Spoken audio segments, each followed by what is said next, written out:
Well, at least a Coyote won a Stanley Cup.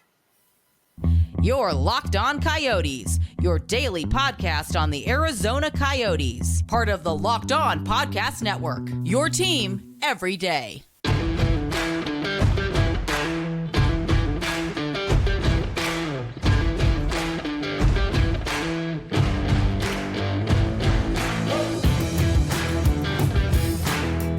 Welcome to the show, everybody. This is Locked On Coyotes. Today's episode brought to you by Game Time. Just download the Game Time app and create an account. Use the code LOCKEDONNHL for $20 off your first purchase. I'm your host, Robyn Leonio. That's Matthew Jacobson right beside me. And we both want to thank you guys for making this show your first listen every day. We are free and available on all platforms, including on YouTube and the SiriusXM radio app. We got a great show for you on today's episode. We're going to get to top six overall draftees, but let's go ahead and just go out and just start off though by congratulating the Vegas Golden Knights on their Stanley Cup victory. It's a win for Desert Hockey, Matthew, right? I mean, that Desert team won. I mean, yeah, we're supposed to be Coyotes fans. We want the Coyotes to win, but look, if Desert Hockey wins, it wins. I mean, look, I prefer to have a team in the desert win a cup as opposed to Toronto or Montreal. And the reaction has been pretty predictable, and it's kind of funny, just the amount of people that are really, really butthurt about Vegas winning. And the only thing I could say realistically is if you want to be upset at your own team and your own general managers because, okay, let's look at it. The Conn Smythe winner was literally the Golden Knights were compensated to take him with Riley Smith, his line mate. Literally were bribed to take Jonathan Marchessault, who's my favorite player on the Golden Knights, by the way. Just been a big fan of this game for a while. And want to know what the amazing thing is? The team that bribed the Vegas Golden Knights to take lost to him in the Stanley Cup Finals. Yep. Led by two of the players that used to play for him. And look, I'm definitely, I'm happy for Panthers fans to at least get to experience cheering for a Cup final. It wasn't close. This team was really good, and like the same weird conspiracy theories keep happening. And it's like, look, as a fan of this team, I'm just going to be blunt, and this is just to the first 4 years of drafting, and I lived through the 2000s, right? No other franchise would be able to survive the drafts this team has had, be able to survive some of the trades, some of the poor management. And the reason I'm trying to tie it into the Coyotes, not only because it's Locked On Coyotes, but because it goes to show poor management can screw a team over. The trading for Kessel and Hall literally led directly to the Coyotes blowing up that core right when they were starting to make the playoffs and then going into another rebuild.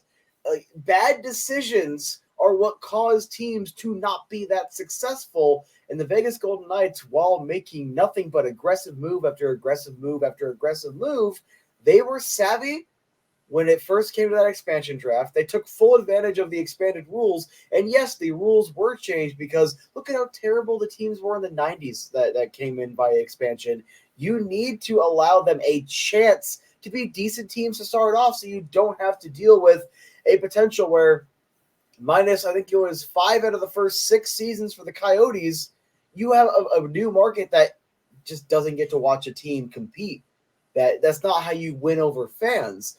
This market immediately had good management that took full advantage of the rules, took full advantage of other GMs being absolutely brain dead and being like, yeah, we'll give you Riley Smith to take Jonathan Marchessault. We'll give you, was it Shea Theodore to select someone else? It was, you can have Alex Tuck to take Eric Howla, I think. I'm getting a couple of the names mixed up. But it was literally, take this. Here's a couple draft picks. Take this player instead. Here's a player. Take this guy. Here's a William Karlsson, who all these players were not, we're underperforming for the players that they were at the time. But the moment they came to Vegas, they all of a sudden just have complete turnarounds and actually, made those former teams look really stupid.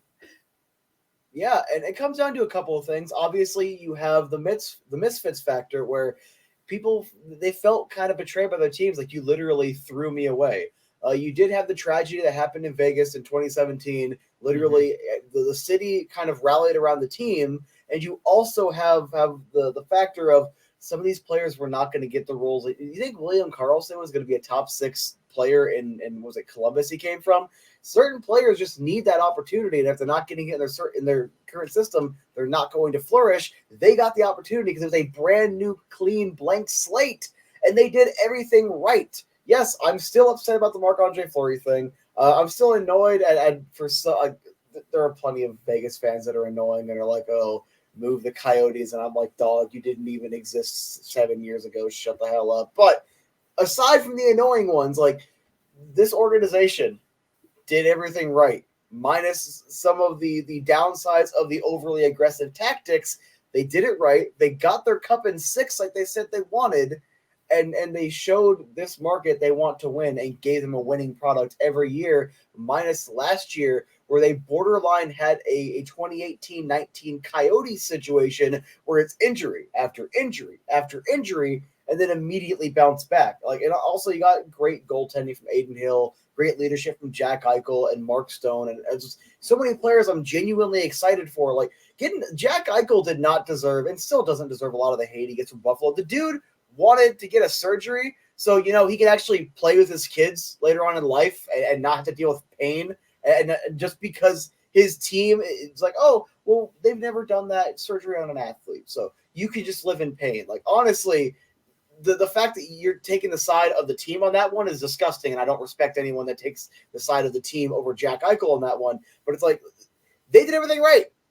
They did. I can't be mad. And it's weird as someone that used to cheer for this team because it's desert hockey. As soon as they were announced, I'm like, I'm open arms. Like, I support more desert hockey.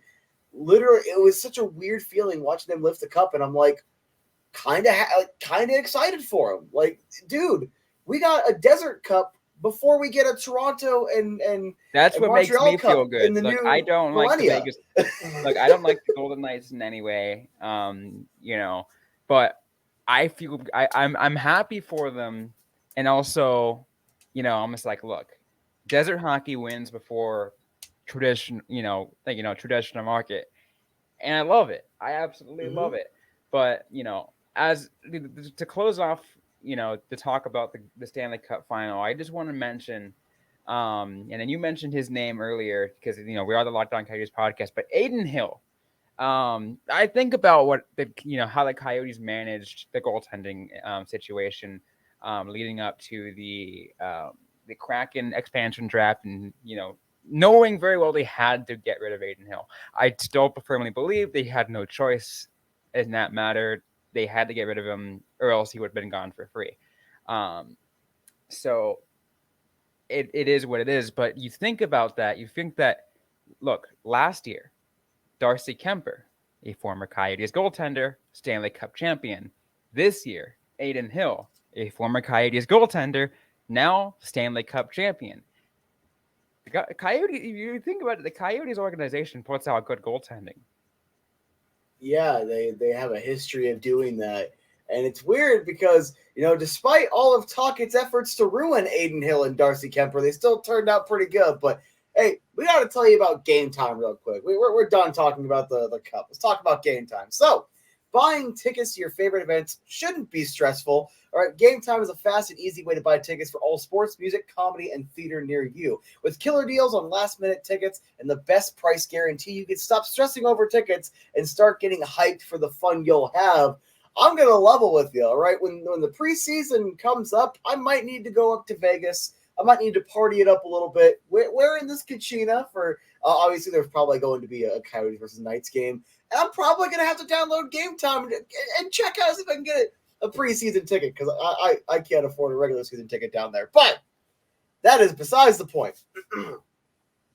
Snag tickets without the stress with Game Time. Download the Game Time app, create an account, use code LOCKEDONNHL for $20 off your first purchase. Terms do apply, but whatever. Again, create an account, redeem code LOCKEDONNHL for $20 off. Download Game Time today. Last minute tickets, lowest price guarantee. One of these days you're gonna go through without. Without what? They don't know it just happened.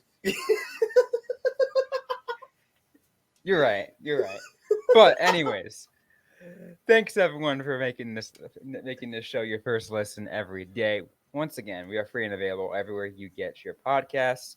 We got a lot of draft coverage coming up over the next couple of weeks because the draft is about 2 weeks away. How exciting is it for that? But speaking of the draft, let's go ahead and kind of take a look at, the top recent 6 overall draftees, Matt, because we took a look at it and it's actually impressive. Some of the players who were drafted at 6 overall and where they are now. Yeah, I mean, I have the list right here. I actually did my homework for once. Got a list right here. For some reason, it's brought up by position. But you know what? Great place to start. So just on defense, Jamie Drysdale in 2020, good young defenseman. Moritz Seider, 2019, same exact thing. A little player, Oliver Ekman-Larsson, 2009, former captain Coyote. Then you go down to the forwards. I'm actually a big fan of Cody Glass, although he might have been taken a little too high. Probably wasn't the best player for Vegas because Vegas was kind of the win-now team. But Cody Glass, Matthew Tkachuk, Mika Zibanejad, Sam Gagner, Derek Brassard, a consistent NHLer, Gilbert Brule, former Coyote, Milan McCulloch, brother of Coyote great Zabinik McCulloch. You got Scotty Upshaw, Mikko Koivu, Boyd Devereaux, another former Coyote. Wanted to throw that one out there. Vincent Damphus. But one more I want to talk about. Coyote great Al Montoya, who was taken in 2004, and I guarantee Coyotes fans, you hadn't heard that name in eons. But of all those players, all right, there are plenty more. There are a lot of players that had some good years, that were consistent NHLers, that are potential stars, potential, top 4 defensemen, top 6 forwards. There's a lot to look forward to, and depending on who you talk to, who you ask, how you calculate draft value, which I'm not smart enough to comprehend, this year's 6th overall, with how deep the draft is, should act more like a 3rd or 4th overall in most other drafts. So that's kind of the history of this position, plus the extra value. And here's the other thing too. I think 6. To be honest, I think outside of number 1 and number 2, I feel like 6 overall. To be honest, I think is the next best, because I think 3 through 5, they have the stress that if they get picked around there, they have a lot of attention towards them. 1 and 2 obviously do as well, but the chance of 1 and 2, falling flat and not performing up to their standards a few years down the road is very rare. 3 through 5, that happens. But I feel like 6, the players who get drafted 6 do not have that much of that stress on them. They kind of get overlooked. It's kind of like 6 for some reason is just the shadow of the top 10. So they end up having the ability to kind of develop and actually really look much better without anyone paying attention, and all of a sudden, boom, whoa, where did they come from? I feel like anything realistically outside of the top 3 gets undervalued to a degree. I'm not fully on board with the mindset, but I get what you're trying to say. But here's my mindset of why I think 6 actually has so much value. Just to disagree slightly, it's not necessarily that it gets overlooked. It's because 3 through 5 has so much more stress. And you did say stress, so I am taking that point and dunking it a little bit. But it's the stress of, let's just take some of the forwards that we know are going to be a big deal. Leo Carlson, Matvei Michkov. You have Dvorsky, who's probably going to be around 7, 8, 9, somewhere in there. Will Smith, I want to make sure I'm not forgetting anyone. Any of those players. The Coyotes at 6, let's say Smith. Why the HE heck am I blanking on the other names I listed off? Michkov's off the board. Too. So let's say Michkov, Smith are off the board. If those players are really good, the Coyotes never had the opportunity to draft them. It was like Brady Tkachuk when he was drafted. He was drafted before the Coyotes got to select, so you never get to have that what if. But if these players bust, And let's just say Dvorsky is who they end up picking because Michkov goes third or fourth. Leo Carlson, there we go. I don't know why I forgot Leo Carlson. But Leo Carlson, Michkov, Smith, they all bust. They get Dvorsky. They something like that. And they end up being really good. All of that stress goes on the teams ahead of them because they have to make sure they are getting the right guy. Whereas 6, 7, 8, you're kind of getting whoever falls at the bottom of the top 10. You're getting the best available because you kind of get those definitive, okay, this guy's clearly the next best option, as opposed to, Carlson, Smith. There's so much debate with them in particular. There's debate with Michkov, how much he will drop because of the Russian factor. I think that's why 6 is advantageous. And it could just be Cope, sure. I did want, Fantilli. Everyone knew that going into it, but you got to move on past that at some point. But when you look at it just for the positive aspect of it, they're in a decent position because they almost can't mess up at this point. And while that's not entirely true, we've seen some pretty bad draft whiffs in this organization. I have a feeling that in 10 years, we're not going to be looking back at whoever they take at 6 and think, oh man, 8 was better, or 8 was the clearly better choice, and they might be comparable. So yeah. I think they're in a solid position, really. Oh, absolutely. So and especially a year like this year where the draft is so wide open that I feel like you can't really go wrong with much of the picks. But whatever falls to the Arizona, I feel like is going to be a pretty good pick. Yeah, even if it's Michkov. I've had conversations Dvorsky, with if it's people. Michkov, if it's Leonard, if it's Carlson, whoever I like it is. Reinbacher. That's a good. I know that's defenseman, not forward. But if Michkov's there at 6, you kind of have to take that swing. We're years out anyway, so it actually lines up perfectly. But let's just say for some reason Leo Carlson drops. Leo Carlson's projected to go 3rd. And I know 3 through 10 tends to be pretty all over the place depending on who you're talking to, but Carlson is still a very good consolation prize. If Smith drops, so much offensive upside. There are so many good things that can happen. There's so much talent that they can't all be gone by 6. They're at least going to get a really good player. Oh, yeah, absolutely. And I feel like, and again, and some of the names that you've already kind of put out there as the top recent draftees, those are really good to have it picked at 6. Cody Glass, in what he's done as a really good example. Heck, we even talked about what are some of the other ones. Sean, as you mentioned, Sean Monahan and Zibanejad. It's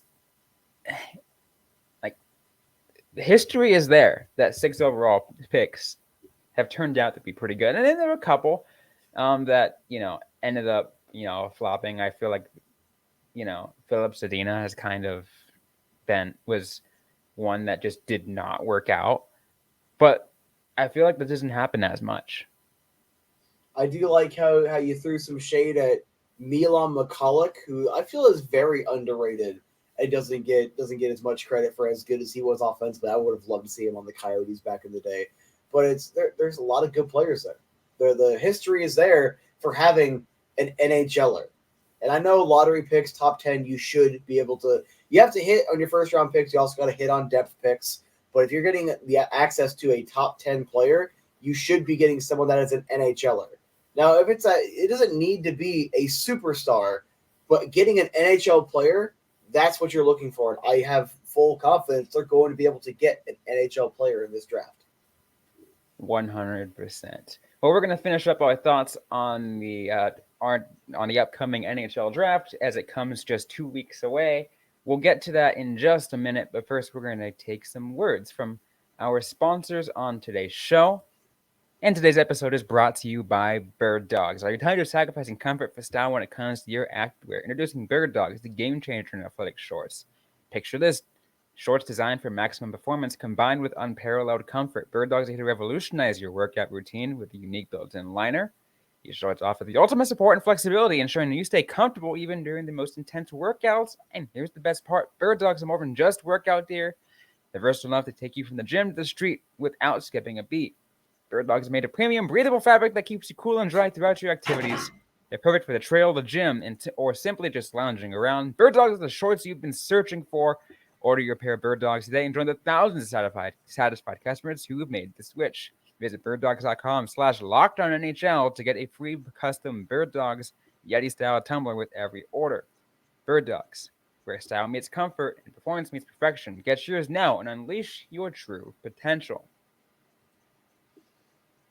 So let's finish things off. We kind of talked about we did mention those overall draftees. Now we kind of let's take a look more into, I guess, just pretty briefly, and we're probably going to go more into it in the coming weeks, in the coming episodes.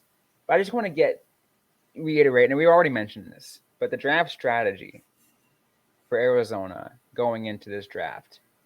Number 6, I think without a doubt, no matter what happens, is at what position it is, it's most likely going to be a forward. You just could pick next best available. I feel like that's what you have to do at that point.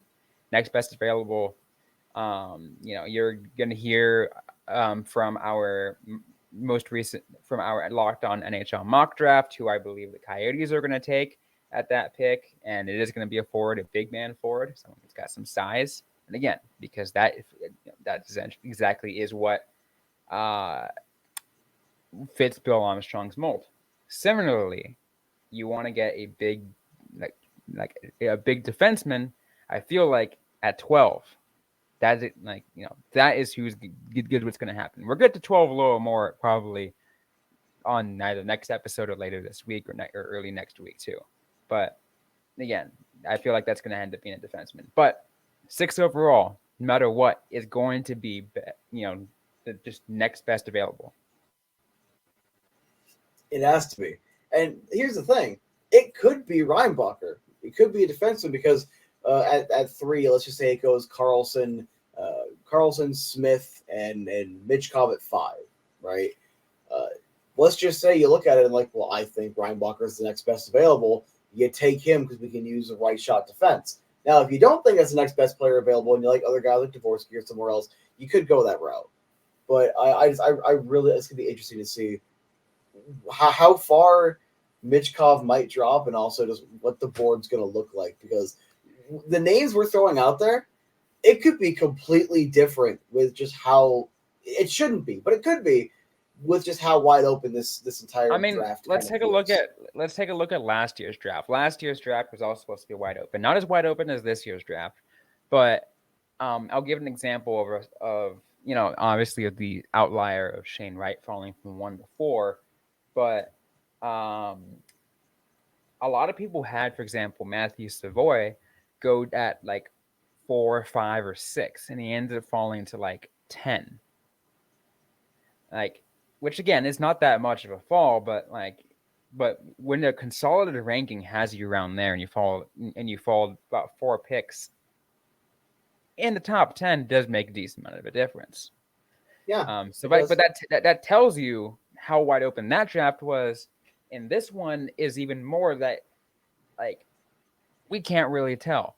And again, I will say, because kind of just a quick, just to let everyone know, yeah, I kind of was teasing everybody who's going to be in the mock draft. I don't think it's any secret who I at this point, based off who's listening, and you'll probably hear it again when the mock draft episode gets released. But Dvorsky is likely going to be the next best available at that point. I think he should fit the mold, but again, I could be wrong. I could be very wrong. We could all be very wrong. Apparently, it also might trade back from 12. But at the same time, if you think you can get X player at 15, 16, you can get an extra 3rd round pick or something. Why not? Oh, yeah. And I feel like Bill Armstrong so far has done a good job at managing the draft picks. I still do question trading up to draft Connor Geekie. I feel like he probably could have went down a couple extra picks, a couple extra positions, because I don't think he would have been picked at 12 unless Bill Armstrong did something that I didn't. Very likely he did, but And I'm saying, just I feel like he probably wouldn't have gotten picked around then. But that's that's my only gripe with some of his decisions. I don't question it because I like what Geeky's brought. I like everything that I have personally seen from Geeky. And we're not talking about trading up for Soderstrom and losing Caulfield, and I think Boldy was also after that, and a couple other good players. We're not talking about drafting up and grabbing someone that still isn't fully NHL ready, that still isn't fully there for guys that should be, potentially 30-goal scorers at this level. We're not talking about that just yet. So I don't personally question it very much. But at the same time, there were some concerns on his skating and whatnot. And a lot of people, we saw Dylan Strome, who just is not a very strong skater. And when you pick guys pretty early that have, you pick someone up. He was picked up for his size, yet he didn't have the physical capability despite his size. I think that was another problem. But maybe I'm sure he's been working on that. I'm pretty sure he was told about this. Like, look, use size to your advantage, dude. You're a big guy. Mm-hmm. So yeah, so it'll be interesting to see. I don't really have anything else to say about the draft. I do, if you'll give me a soapbox for a few seconds, want to completely derail the conversation because we'll have plenty of time to talk draft on both this and my personal channel. You'll get your draft coverage. Today, as we're recording, the funding for the Oakland A's new ballpark in Vegas was passed, and the only thing I could say after watching Brody Brazil and watching Locked On A's is it is so unfortunate that you're probably going to lose your team, and that's Oakland's third team in however many years. And I don't know how to really put it into words other than just really trying to relate. And that's, as someone who has stared into a dark abyss at the concept of the Coyotes potentially leaving because they are so integral to my life, I actually literally cannot picture an existence without this team. Like it's literally like ripping a part of my soul out of my chest. All I can say is I'm just sorry you guys got to deal with this because it's the ownership. Like the fact that the money was as close as it was following Brody's reporting between what Oakland was willing to put forward and Vegas, it was just because they wanted the Vegas market. They didn't actually want to stay in Oakland, and the fans there didn't deserve the treatment they got. And the fans got betrayed. They really. I don't know how else to say it. I don't. I really feel for the Oakland fans, for the A's fans. If anyone that is listening to this show, that is a daily listener of this show who is an A's fan, I truly am sorry that that what's going on, especially if you live in the Bay Area, that you'd be losing that team. Because look, I grew up a Giants fan. I appreciated the rivalry with Oakland. I feel like when they move to Vegas, it's not going to be the same. Also, it's just like, I had a decent connection with some A's fans in the Bay Area when I grew up. And, I feel for them too. It's just like just knowing what's going on in there. And yes, you have the idea of, trying to relate. We're here in Arizona, we're staring into a unknown future. We don't know exactly what's going on. And we kind of know, at least short term, they're staying here. But, who knows what's going to happen in the long term? Who really does? And I think that's what really gets, people like us to really relate to what A's fans are feeling. It really sucks. It really does. And yeah, I feel really bad for A's fans. Yeah, and part of me really hopes they give him like a $500 million relocation fee, and this completely falls apart at the last second because that's what that owner deserves. Because frankly, I just, while I still stand by my logic of California losing one team going to a different market spreads the sport more and gives more fan bases a team, it still does not mean I actively want Oakland ripped out of their market and forcefully move somewhere else. That's a really good point that you're making, because you kind of you tie it into what's going on here.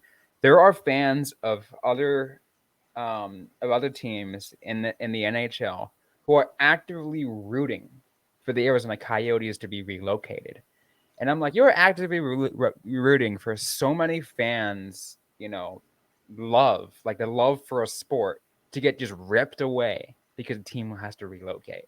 Like, I would never wish that upon anybody. I'm never going to say relocate this team.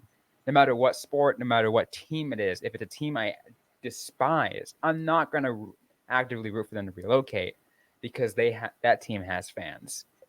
Loyal, passionate fans in those cities who really, really care. Yeah. Yeah. Look, I'm literally an example of one of those fans, not for Oakland, obviously, but for the Coyotes, where it's like, oh, Arizona has fans, whatever. It's every time I hear that joke, it's just cringy, and I just kind of pity the person saying it. But it's like, I grew up and this team was just everything, and I wouldn't trade a second of it for the world. But at the same time, it can't be understated how much value this team has to me, other than literally I feel like a soulless husk if the team was taken away. And there are people that have the same passion for the A's, had it for the Sonics. I'm not going to touch on the Expos because I hate Montreal, but people that liked the Expos, these people existed, and it's not like the old WHA days where a team's here for a couple of years and leaves. It's like, it sucks, but it is what it is. It wasn't a team that's been there long. forever. The 50 Oakland years. A's, yeah, it's a long 50 time. years. That is generations. A long time.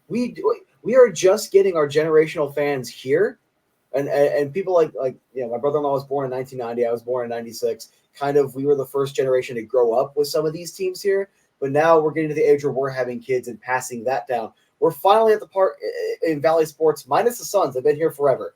We're finally getting multi-generations of fans rooting for these home teams. That's what actually causes markets to keep growing and stabilize. And a transplant market like this will look different in 10 years because it looks different now than it did 10 years ago. And imagine that, but add another 2+ decades. You already had 3 or 4 generations of fans there that have to watch their team pack up and leave. And yes, Bay Area, you still have the Giants, and people that love baseball might, be able to make that transition. It might take a year, it might take 5, depending on how attached they were to the A's. But you are still going to have to go through that process forcefully because your team is being ripped away from you. And I get it for some financial reasons, I guess, but it's still it's gross to me. It's gross. Yeah, see, Oakland losing the Raiders, I think, was less of a big deal because the Raiders were in a bunch of different. They were Los Angeles, Oakland, kind of was whatever. So I feel like there was a little bit less of a connection there. Mm-hmm. Losing the Warriors, they're just they ended up going across the bay, so they're still in the same region. So you can still cheer them on, but Oakland still lost their team. This is one that it's that really makes a difference. Yeah, and like Brody Brazil said, especially with football being as big as it is, the Raiders kind of are a regional thing. That's also the difference between being a Cardinals fan and going for 8 games and a Coyotes fan going for 41 games, however many miles away from where you live. Football just feels different, and it's kind of we can almost write off football because it's such a different thing. It's a different animal. To where it is kind of regional, to an extent, it really is regional, where it feels like the other sports are just more personal in a way, or more intimate, more locally driven. Because look, basketball 82 games, hockey 82 games, baseball 162 games. So that's what 80 was that 81, right? Yeah, 81 home games. 81 home games a year.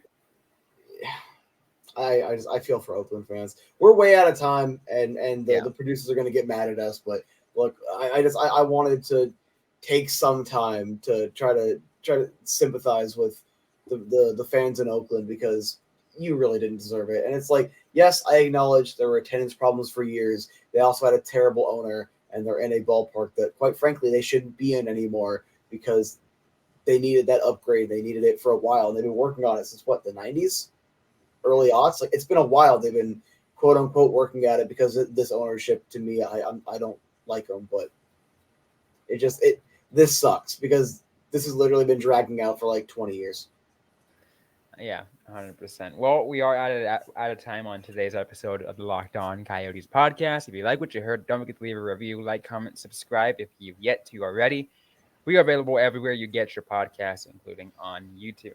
Don't forget to interact with us on social media. We're on Facebook, facebook.com/LockedOnCoyotes, and on Twitter at LO_Coyotes. I'm personally at Robyn_Leonio. Dean Jacobson is at the AZ Sports Guy. Interact with us, ask a question you might have. We might answer right back or on a future episode of the Locked On Coyotes podcast. Thanks again, everyone, for listening to today's episode. Hope you guys staying safe out there. Hope you guys staying healthy. And don't forget to howl on.